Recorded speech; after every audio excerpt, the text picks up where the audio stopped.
আমার উপজেলায় খোঁজ নিয়েন, কোন সিএনজি স্টেশনে চাঁদাবাজি নাই। এই সিএনজি স্টেশনে চাঁদাবাজি চলে না? আমারটাই নাই কেন?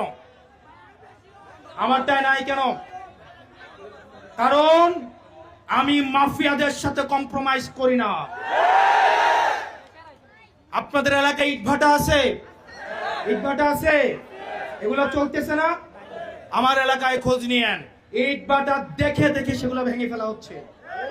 আমার এলাকায় কেন ভাঙতে পারি? কারণ আমি মাফিয়ার কাছে বিবেক বর্গা দিয়ে ভোটে জিতি নাই।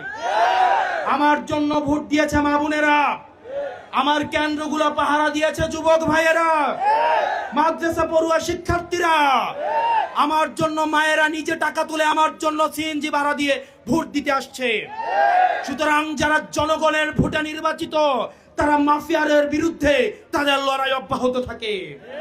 আর যারা মাফিয়াদের টাকা দিয়ে নির্বাচন করে, তারা ইটভাটা দেখেও তারা চোখ বন্ধ করে থাকে, তারা চাঁদাবাজি দেখেও তারা চোখ বন্ধ করে থাকে, ঢাকায় বসে এলাকা চালায়।